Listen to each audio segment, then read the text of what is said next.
말씀을 읽어드리겠습니다. 말씀은 창세기 41장 25절로 35절입니다. 요셉이 바로에게 아뢰되 바로의 꿈은 하나라. 하나님이 그가 하실 일을 바로에게 보이심이니이다. 7 좋은 암소는 7회요 7 좋은 이삭도 7회니 그 꿈은 하나라. 그 후에 올라온 파리하고 흉한 7소는 7년이요 동풍에 말라 속이 빈 7 이삭도 7회 흉년이니 내가 바로에게 이르기를 하나님이 그가 하실 일을 바로에게 보이신다 함이 이것이라. 온 애굽 땅에 7회 큰 풍년이 있겠고 후에 7회 흉년이 들므로 애굽 땅에 있던 풍년을 다 잊어버리게 되고 이 땅이 그 기근으로 망하리니 후에 든 그 흉년이 너무 심함으로 이전 풍년을 이 땅에서 기억하지 못하게 되리이다. 바로께서 꿈을 2번 겹쳐 꾸신 것은 하나님이 이 일을 정하셨음이라. 하나님이 속히 행하시리니 이제 바로께서는 명철하고 지혜 있는 사람을 택하여 애굽 땅을 다스리게 하시고 바로께서는 또 이같이 행하사 나라 안에 감독관들을 두어 그 7해 풍년에 애굽 땅의 5분의 1을 거두되 그들로 장차올 풍년에 모든 곡물을 거두고 그 곡물을 바로의 손에 돌려 양식을 위하여 각 성읍에 쌓아두게 하소서. 천국의 비밀 5345번입니다. 요셉이 바다의 모래와 같이 곡식을 저장하다는 선으로부터 유래된 진리의 증식을 의미합니다. 곡식은 의지와 행동에서의 진리를 의미합니다. 내면의 부분에 있는 진리는 선 이외의 다른 것으로부터는 증식될 수 없습니다. 선으로부터 솟아나오지 않는 진리의 증식은 진리의 증식이 아닙니다. 겉모양은 아무리 진리같이 보이더라도 진리가 아닙니다. 마치 생명이 없는 동산과 같으며 그러한 진리는 죽었기 때문에 진리라고 할 수 없습니다. 사람이 가진 진리가 진리이기 위해서는 주님께로부터의 선을 통해 생명을 받아야 하며 그렇게 생명을 받을 때 그 진리는 영적인 의미에서 증식된다고 말할 수 있기 때문입니다. 이 의미에 대해서 우리가 같이 또 나누어 보겠습니다. 진리의 증식은 요셉의 곡식과 영적 성장이라는 제목으로 우리가 나누고 있는데요. 요셉은 바다의 모래와 같이 곡식을 저장하여 진리의 증식을 상징합니다. 그러니까 곡식이 거의 바다의 모래와 같이 많이 거두게 되었어요. 그러니까 그 애굽에서 7년 풍년이 와가지고 그 곡식을 7년의 가뭄에 대비해서 모았는데 그게 바다의 모래와 같이 많았어요. 그래서 그 곡식을 이렇게 저장을 하였는데요. 이와 같이 이렇게 저장을 한 것입니다. 그래서 가운데 걷는 사람이 요셉입니다. 그리고 진리의 뿌리는 무엇일까요? 선입니다. 즉 진리의 뿌리는 선에서 나오는 것입니다. 다른 것으로부터는 그 진리가 증식될 수가 없습니다. 여기서 증식이라는 말은 2배, 3배, 4배, 5배, 여러 배 수도 없이 번식하는 것입니다. 수도 없이 수가 늘어나는 것이 증식입니다. 그런데 그러한 진리가 증식되는 것은 선으로부터 많이 증식될 수가 있고요. 그 선을 통해서 많이 그 진리가 생명을 받아서 진정한 진리가 되는 것입니다. 이러한 주님으로부터의 선은 영적 성장의 원천이고요. 선을 통해 생명을 받은 진리는 영적으로 증식이 됩니다. 그리고 진정한 진리는 영적으로 증식되는 생명입니다. 그렇지만 가짜 진리는 겉모양만 진리이고요. 생명이 없습니다. 그러면서 죽은 진리인 것입니다. 그런데 진정한 진리는 우리에게 영적인 생명이 되는 것이고요. 우리는 주님으로부터의 선을 통해 생명을 받고 우리 안에 진리가 증식되고 영적으로 성장하게 되는 것입니다. 이와 같이 요셉은 곡식을 저장하였고요. 바다의 모래와 같이 곡식을 저장하였고요. 진리가 풍요롭게 증식되어서 저장되고요. 그러면서 우리는 그 선을 통해서 받은 진리를 통해서 영적으로 이제 성장하게 되는 것입니다. 성장하고 증식되는 것입니다. 우리가 진리를 증식되는 것은 또 한 가지는 그 진리에 따라서 선을 따르는 삶을 살아야 합니다. 그렇게 할 때 진리가 증식되고 영적인 성장을 가져오는 것입니다. 진정한 진리는 주님으로부터의 선을 통해 생명을 받아 영적으로 증식되는 것입니다. 요셉의 곡식은 진리의 증식을 상징합니다. 우리는 선을 따르는 삶을 통해서 진리를 증식시키고 영적인 성장을 이룰 수가 있는 것입니다. 창세기 41장의 그 전장은 40장인데요. 그때는 어떤 이야기가 있었냐면은, 잘 아시다시피 요셉은 그 억울한 누명을 쓰고 이 옥에 갇히게 되었죠. 그때 옥에 같이 있었던 술 맡은 관원장이 에게 그 꿈을 해석해주고 그래서 옥에서 풀려서 복직된 일이 있었죠. 그리고 2년 만에 있게 된 일이 창세기 41장입니다. 드디어 오랜 시련과 역경의 때가 지나고 하나님께서 요셉에 대해서 계획하셨던 뜻을 온전하게 이루신 것입니다. 요셉이 술 맡은 관원장의 꿈을 해석해 준 지 2년이 지난 것입니다. 그때 애굽왕 바로는 꿈을 꿨습니다. 근데 그가 꾼 꿈은 매우 불길한 것이었습니다. 첫 번째 나타난 7마리의 소는 매우 살이 찌고 건장해서 보기에 좋았습니다. 그러나 그 뒤에 나타난 7마리의 마른 소가 이것을 잡아서 삼켰습니다.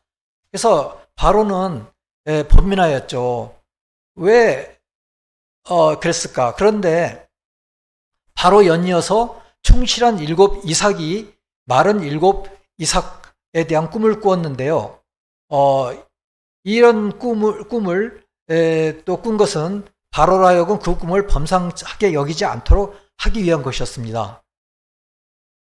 바로가 요셉에게 꿈 해석을 간청을 하자 이에 요셉은 꿈을 푸는 것은 하나님께 있다고 겸손하게 말하였습니다. 그리고 하나님께서 바로에게 평안한 대답을 하시리이다 라고 하였습니다. 요셉은 하나님께서 행하실 그 일이 왕에게 보이시는 뜻임을 먼저 설명하고 나서 두 번의 꿈은 결국 한 내용이다 하고 말했습니다. 앞으로 큰 풍년이 있고 7년에 또 대흉년이 있음을 밝혔습니다. 그리고 이에 대한 준비를 철저히 해야 됨을 밝혔습니다. 요셉의 해몽을 들은 바로는 그 신하들에게 요셉을 격찬하였습니다. 그리고 그를 애굽의 총리 대신으로 임명하였고 요셉은 명실공히 애굽 제국의 제2인자가 되었습니다. 그리고 명예로운 직위를 얻었고 그에 따른 권세도 위임받았습니다. 그래서 그가 어려서부터 꾸었던 꿈은 성취되었고 그의 모든 고난은 보상을 받기 시작하였습니다. 요셉의 해석대로 7년 동안 큰 풍년이 찾아왔습니다. 그는 이때 전국을 순회하면서 많은 곡식을 저장하였습니다. 그때 그러한 곡식을 모래와 같은 큰 곡식을 저장하였고요. 7년 풍년 후에 7년에 대흉년이 찾아왔습니다. 요셉은 애굽 백성들의 요청에 따라 창고문을 활짝 열고 백성들을 먹였습니다. 그는 정치 지도자로서 백성들을 사랑했고 그들과 아픔을 함께 나누었습니다. 이와 같이 그에게서 참된 위정자의 모습을 볼 수 있는 것입니다. 우리 인생도 이거에 비추어 볼 때 돌이켜보면 어떻습니까? 풍년과 흉년의 때를 번갈아 가면서 지냈죠. 그 풍년과 흉년의 때를 세 가지로 한번 나눠봤습니다. 세상적인 풍년과 흉년, 그리고 우리 마음의 풍년과 흉년, 그리고 영적인 풍년과 흉년, 이렇게 세 가지로 나눠보았는데요. 우선 세상적인 풍년과 흉년을 생각해 보겠습니다. 세상적으로는 우리가 재정적으로 아주 풍족할 때, 풍년이 왔을 때는 어땠나요? 진짜 저축도 안 했죠. 쓰기 바빴죠. 그리고 모자라서 막 마이너스 통장을 만들었습니다. 그리고 온갖 사치품을 사고 소유욕을 만족시켰습니다. 심지어는 수입차를 여러 대 샀고요. 그리고 큰 돈을 대출받아서 아파트를 구입했습니다. 그리고 아파트를 구입한 사람들은 특히 어느 지역은 아파트 값을 서로 담합을 했습니다. 그래서 천정부지로 치켜 올리는 일이 있었습니다. 그러면서 우리는 어떻게 됐을까요? 영적인 것은 다 어디로 사라져버리고 물질력이 넘쳐났습니다. 그것뿐만 아니라 유흥과 취미에 돈을 흥청망청 쓰기에 바빴습니다. 내일을 전혀 생각하지도 않았습니다. 어떤 경우는 그 큰 돈을 가지고 통 크게 도박에 빠집니다. 그리고 헛된 사업을 시행해서 모든 재산을 날리고 빚까지 지게 됩니다. 그러나 우리는 요셉이 치리한 것처럼 흉년을 대비해 저축을 해야 하는 것입니다. 즉 물질적으로 또는 영적으로 저축을 해야 하는 것입니다. 지난 IMF 때를 돌이켜보면 그 직전에 한번 기억을 더듬어 보면 우리도 굉장히 해이하지 않았나 생각이 됩니다. 우리나라에서는 그 IMF 기간이 흉년의 고비였던 것 같습니다. 많은 사람이 파산하고 큰 어려움을 겪었습니다. 저희 나라나 저희 교회도 코로나 기간이 있었죠. 또한 코로나 기간이 있었는데 그때 또한 흉년의 기간이었습니다. 우리가 잘 넘기긴 했습니다. 그러나 또 다른 어려움이 닥칠 때를 대비해서 재정과 영적인 양식을 비축해 놓아야 하겠습니다. 요셉이 거두어들인 곡물은 내적인 의미로는 무엇을 의미할까요? 선과 함께 있는 진리를 의미합니다. 라고 천국의 비밀 2592번에서는 말하고 있습니다.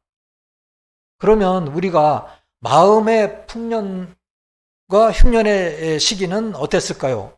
생각해보면 우리는 건강할 때나 걱정거리가 없던 평강의 시절에 해이해지기가 쉽습니다. 마음이 굉장히 해이해지기 쉽습니다. 요셉의 형들도 마음을 곱게 쓰지 않았습니다. 마음에 곱게 쓰지 않다 보면은 마음이 해이해지기 쉽다 보면은 마음에서 쓴뿌리가 올라옵니다. 유전하게 쓴뿌리가 올라옵니다. 풍족한 시절에 요셉에 대한 시기와 질투에 빠졌습니다. 그리고 모의를 해서 살해하려고까지 하였습니다. 그리고 아버지 야곱에게는 거짓말까지 하였습니다. 요셉의 형제들은 선이 함께하는 진리하고 멀어졌죠. 소돔과 고모라 시대는 어땠나요? 불법적인 성이 난무하였습니다. 사실 이러한 마음의 해이가 우리 자신의 모습이기도 합니다. 또한 그러한 소식도 많이 듣지요. 그러다가 흉년이 오자 굶에 죽게 되자 요셉의 형제들은 마음이 낮아지고 요셉의 도움을 받게 된 것입니다. 그리고 많이 놀랬지요. 우리는 풍년의 시기에 그 형들이 요셉과 잘 지내고 성과 진리를 쌓아 나갔으면 얼마나 좋았을까 하고 생각을 합니다. 아마도 욕심대로 살다가 비축한 식량도 없이 흉년을 그 형들은 맞이했을 것이라고 생각됩니다. 풍년의 시기에 배부르면 하는 것이 불순종이나 하고 아까 함께하는 거짓을 쌓아나간다면 흉년의 육적으로 영적으로 굶어 죽을 것입니다. 우리는 풍년이 되면은 이렇게 될 수밖에 없는 것이 우리가 편하고 안락하면은 유전학이 올라오기 시작합니다. 그래서 우리는 말씀과 기도와 예배를 접해야 하는 것입니다. 요셉 시대의 7년 흉년은 49절에서 말하듯이 쌓아둔 곡식이 바다같이 모래같이 심이 많아서 세기를 그쳤으니 그 수가 한이 없었음이라 정도였습니다. 그러니까 그 7년 풍년 때 이제 곡식을 이렇게 쌓아두고 그것을 7년 흉년 때 우리가 백성들이 먹었는데요. 그 7년 풍년에서 곡식을 모았을 적에 각 지방에서 곡식을 모았을 때 얼마나 풍년이 잘 들었냐면은 그 5분의 1의 곡식을 모아드리는데 이루 셀 수도 없이 많았습니다. 그래서 아예 세기를 그만두었다고 합니다. 영적으로는 선으로부터의 진리가 증식됨을 의미한다고 합니다. 그러니까 진리가 그렇게 많이 증식되는데 그것이 선으로부터의 진리가 증식되는 것을 이 곡식의 바닷모래같이 심이 많았다고 것을 의미한다고 합니다. 내적인 부분 안에서의 진리는 선으로부터 많이 증식된다고 합니다. 이 진리의 증식은 선으로부터 많이 증식된다고 합니다. 그렇다면 영적으로의 풍년과 흉년은 어떨까요? 평안하다 우리가 할 때 주님이 도적같이 오시는 것입니다. 우리가 세상에서 마지막 날을 맞이하는 날이 주님이 천사와 같이 도적같이 우리에게 찾아오시는 날인 것입니다. 그러니까 개인적으로는 우리가 평안하다 하면 살다가 갑자기 주님이 도적같이 오시는 날이 우리가 이 세상에 사는 마지막 날이 바로 그날인 것입니다. 그날을 우리가 대비하고 살아야 하는 것입니다. 우리 각자가 이렇게 평화로운 상태일 때가 풍년의 시기입니다. 이때 소산의 5분의 1을 비축할 때입니다. 5분의 1은 무엇을 의미할까요? 5분의 1은 남은 자를 의미합니다. 남은 자는 remains라고 영어에서는 이야기하고 있는데 주님께서는 우리가 어렸을 때 우리 영혼에 심으시는 선과 진리가 바로 remains입니다. 주님께서 우리 마음과 영혼의 선과 진리를 쌓으시도록 하는 것이 흉년을 대비한 비축인 것입니다. 즉 천국의 비밀 5292항에서는 그렇게 말하고 있는데 주님께서 우리 마음에 쌓으시도록 허락하고 또 우리가 아주 적극적으로 우리 마음과 영혼의 선과 진리를 쌓아야 하는 것입니다. 그것이 흉년에 대비한 비축입니다. 또한 슬기로운 5 처녀가 등잔에 기름을 채우는 것과 같습니다. 우리는 기도와 말씀으로 선이 함께하는 진리를 비축해야 합니다. 우리는 부모로부터 교회 선생님으로부터 신앙의 진리를 배우지만 나이가 들면서 이러한 진리들을 수단으로 자신의 명예나 이익을 위하여 이 진리를 사용합니다. 그러나 이 진리들이 선과 함께하기 위해서는 어떤 과정을 거쳐야 할까요? 시험을 거칠 수밖에 없습니다.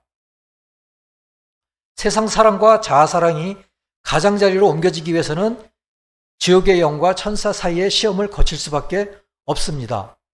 그러니까 세상 우리가 명예나 이익을 위하여 이 진리들을 이용하는 것은 세상 사랑과 자아 사랑을 이루기 위해서 이 진리들을 이용하죠. 그러한 것은 나쁜 것이죠. 그런데 이러한 우리의 행태로부터 우리가 거듭나기 위해서는 시험을 거칠 수밖에 없습니다. 즉 지옥의 영들과 천사의 영들 사이에 우리는 있습니다. 거기에서 우리는 천사의 영을 사용하도록 천국을 선택하도록 우리는 시험을 거칠 수밖에 없습니다. 이 시험을 거쳐서 거듭나게 되면 사람은 거듭나게 되고 선과 함께하는 진리를 비축하게 되는 것입니다. 이 기근은 선에 대한 지식들의 부족, 진리의 결핍을 의미한다고 천국의 비밀 5281번에서는 말하고 있습니다. 우리는 영적인 풍년의 시기에 영적 양식을 비축해야 합니다. 또 천국의 비밀 5342번에서는 7년의 풍년과 7년의 기근에 대해서 말씀하고 계시는데요. 좀 더 자세하게 말씀하고 계시는데 유아기와 초년 소년기에는 사람은 주님에 의해 천국으로 인도됩니다. 순진무구의 상태로 천원적 청사에 의해 그 순진무구의 상태가 유지되고 있습니다. 서서히 순진무구의 상태가 수그러들기 시작합니다. 나이가 들면서 수그러들지만은 인해의 상태로 유지가 됩니다. 그런데 사춘기를 맞죠. 사춘기를 지나면서는 영적 천사 사이에 있게 됩니다. 즉 천적 천사가 떠나고 영적 천사의 사이에 있게 되는데 이때부터는 자아가 생기죠. 그래서 자기 자신으로부터 생각하기 시작하고 더 이상 인해 가운데 있지 않고 유전하게 그를 이끌기 시작합니다. 그러니까 이 사춘기 때부터 또 우리가 청년 때로부터 가면서 유전하게 나타나고 유전하게 드러나서 사람을 이끌기 시작합니다. 그런데 그때까지 있었던 인해와 순진무구는 어떻게 될까요? 주님에 의해 내면으로 주님이 저장하시게 됩니다. 악이 그의 생각에 그런데 그 사람 자신은 악이 유전악이 그의 생각에 자리 잡고 그것이 행동의 동기가 됩니다. 그러나 이때부터 진리를 배우고 받아들이고 생각하고 확증합니다. 그러니까 우리가 이때부터 말씀을 들어야 합니다. 말씀을 배우기 시작해야 합니다. 그리고 그 말씀을 배우고 받아들이고 또 그 말씀에 의해서 어떤 생각을 하고 확증하기 시작할 때, 그때 그가 선을 택할 때, 선에 대한 애정으로 움직일 때 주님은 그 저장해둔 진리와 결합시킵니다. 그래서 미래의 사용을 위하여 그 선과 결합한 진리를 저장하십니다. 이 상태가 7년의 풍년입니다. 이 선과 결합된 진리가 남은 자입니다. 사람은 이렇게 자신이 거듭나는 것을 허락할 때 이렇게 되는 것입니다. 주님은 저장된 남은 자를 불러내어 내적인 것에 상응하는 외적인 것을 일으키십니다. 이것이 영적인 7년의 기근에 일어나는 의미라고 합니다. 그러니까 영적의 7년의 기근 동안에는 우리가 저장해 놓은 그 선과 결합된 진리를 끄집어내서 외적인 것에 상응하는 것을 나타내 주신다고 합니다. 그러니까 주님이 이러한 것을 불러 일으키시는 거죠. 그러니까 흉년 때는 우리가 이렇게 저장된 것을 끄집어내어서 외적으로 사용할 수 있도록 그 주님께서 남은 자로 저장하신다는 것입니다. 대부분의 사람들에게는 기근이 언제 닥칠지 알 수 없습니다. 그러나 애굽 땅 전체, 파라오 모든 사람은 7년 동안 준비해야 했습니다. 사람은 즉 청년기에 이것을 준비해야 하는 것입니다. 믿을 수 없을 정도로 풍요로운, 믿을 수 없을 정도로 풍부한 곡물을 얻을 수 있는 기간인 것입니다. 여기에 곡식이 있고 우리는 이 풍요로움에 대해서 생각해야 합니다. 너무나 많았기 때문에 이야기에 따르면 요셉은 7년 풍년 동안 곡물을 모긴 모으되 세는 것을 준비했다고 합니다. 바다의 모래만큼이나 많았다고 합니다. 그것이 이집트의 도시들에 있는 창고에 보관되었는데 7년 후 기근이 닥쳤을 때 그것을 사용하였습니다. 우리는 모두 기근의 시기를 경험합니다. 그리고 이 기근 이전에 풍요로운 때가 있었다는 것을 잊어버립니다. 풍요로운 시간에 우리 삶에서 무엇을 의미하는지 생각해야 합니다. 기근 상황에서는 우리가 어렸을 때 믿었던 것, 하나님을 믿었고 천국을 믿었던 것도 확신하지 못하게 되고 잊어버리게 되지요. 우리가 부모님에게서 배운 것, 우리가 또 어렸을 때 일어났던 모든 즐겁고 행복한 일들이 흉년 때는 모두 사라진 것 같습니다. 하나도 남지 않은 것 같습니다. 그러나 이 주님의 세교에서 우리가 배운 곡식, 즉 남은 자라고 불리우는 것, 주님께서 우리 안에 심어 놓으신 것, 이것이 우리의 영적 양식입니다. 우리는 이 영적 양식을 계속 흉년에 대비해서 우리 마음에 쌓아야 하겠습니다. 특히 선으로 말미암은 진리는 말도 못하게 증식될 수 있기 때문에 그 점을 생각하고 선으로만이 증식될 수 있다는 것을 알아야 됐습니다. 배움에 대한 사랑을 가질 때 주변에 대한 배움에 대한 사랑을 가져야 합니다. 다른 사람을 돕는 것에 대한 사랑을 가져야 합니다. 유용한 사람이 되는 것에 대한 사랑을 가져야 합니다. 그 모든 충동들, 그 모든 사랑들이 이 풍요로움으로 표현되는 것들입니다. 주님은 이러한 좋은 감정과 좋은 사랑을 누가 심어줄까요? 주님이 사랑을 심어주신 것입니다. 주님이 하시는 일은 요셉이 하셨던 것처럼 선하고 참된 것에 대한 이 모든 애정을 우리 마음의 깊은 곳에 창고에